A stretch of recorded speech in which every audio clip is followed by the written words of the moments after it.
watching BB Trains Productions, and today we're heading to the Southern Michigan Railroad Society.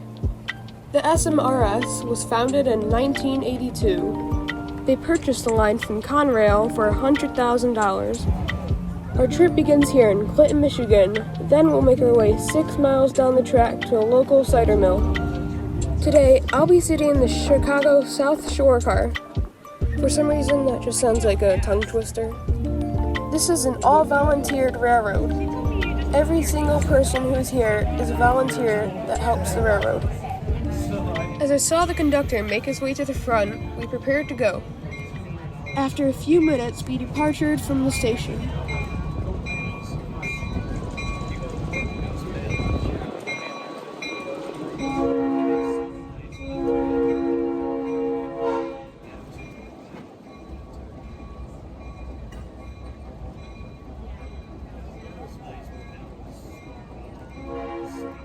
Again, as it's all volunteers, they cannot afford crossing gates, and instead, they have people temporarily blocking the cars as the train passes by.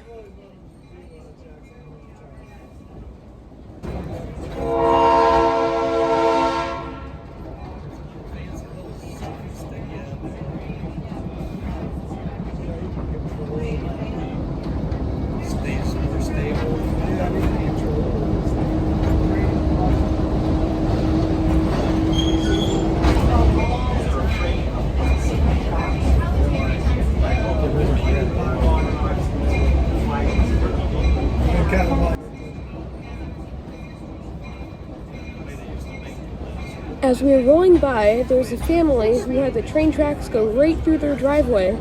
They even wrote a poem for us. A few minutes later, we approached an absolutely beautiful river. It was, it's the first all-steel construction coach. So that's why there's a lot of rust on it. So they used to take two pieces of steel and put them together. Well, they didn't put anything in between. Guess what happens? Water gets in there and rust happens. They didn't expect them to be around for almost 100 years. This was an interurban car. It used to be self-powered. So it used to have pantographs up on top that would hit electricity, and that's what would make it go.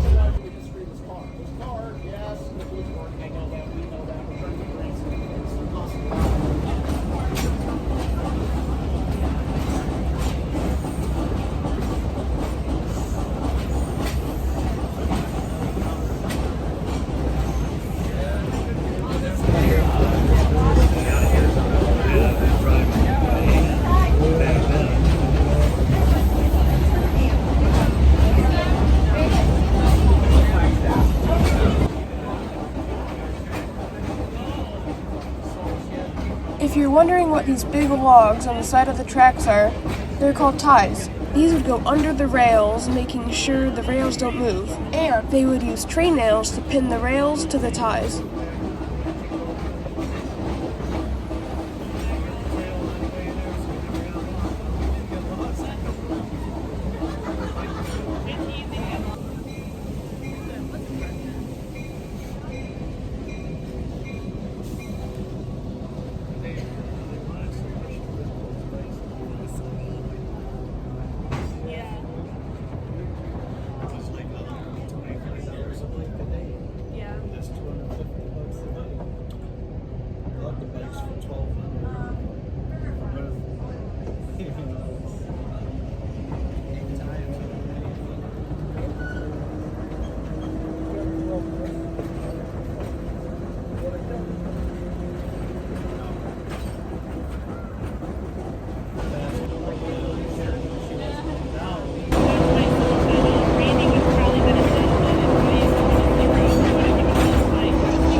viewers who don't know what that W stands for, it means whistle.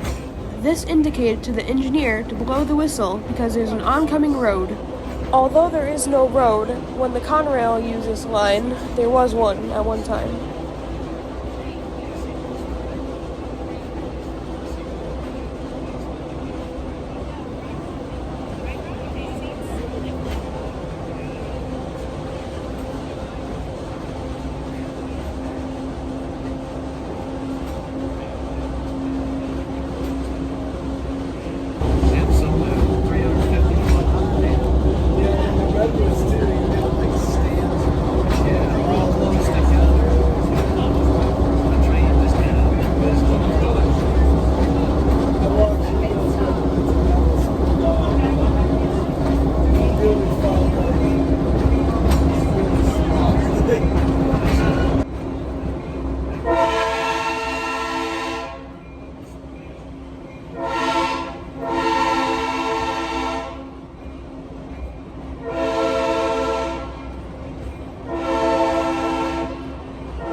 As we were passing by, I spotted an old speeder.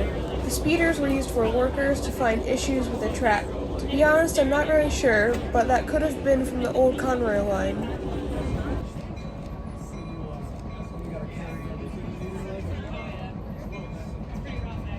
About 2 minutes later, we reached our halfway point, and I got off for cider and donuts.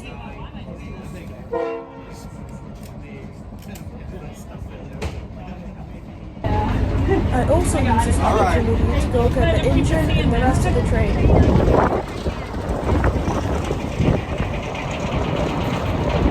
This locomotive is a GE 44-tonner switcher locomotive, built by General Electric.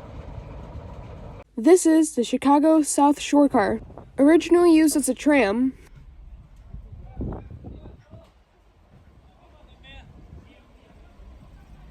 Now, one of the volunteers were kind enough to show me the controls.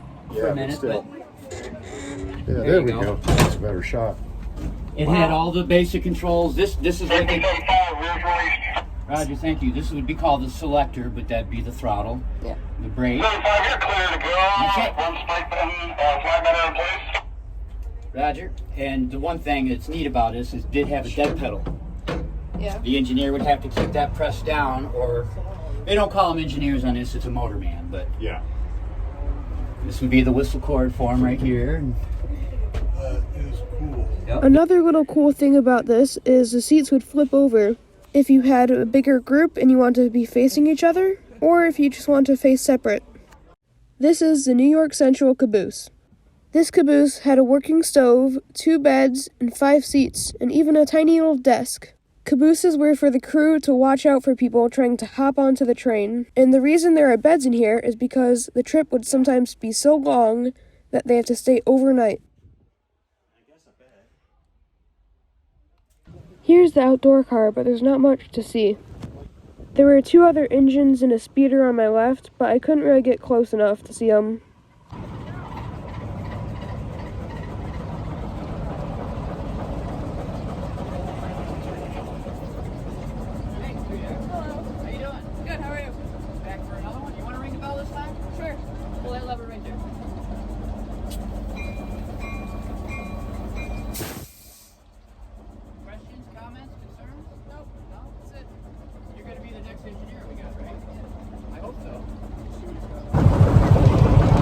Step back a little bit, because the door's going to swing all the way.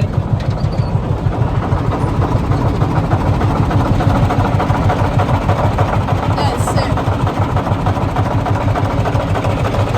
V8 that has about 400 cubic inches per cylinder. Wow, So the pistons are about this big, about that tall. that's cool. This is one of the original engines that came with this unit in 1944.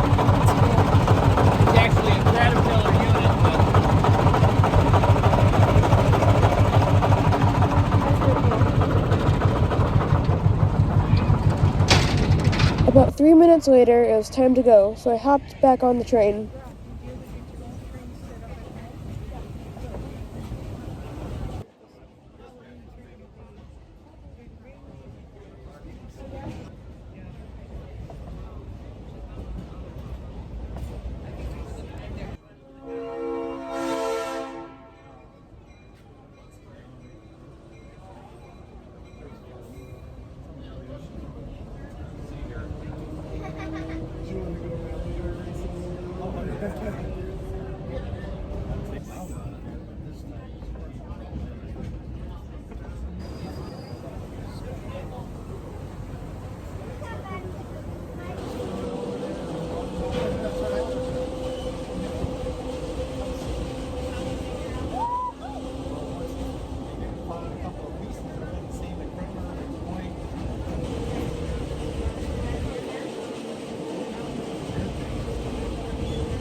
So sadly, just like all trips, our train trip came to an end as we pulled into the station.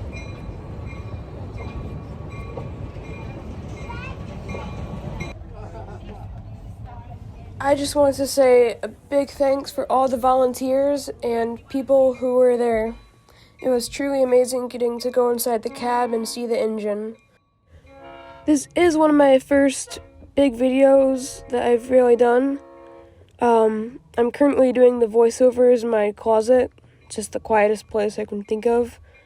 And I hope you guys have a good rest of your day, and I just want to say thank you for 1,000 subscribers. I never really got to say that, but I hope you guys have a good rest of your day. Goodbye.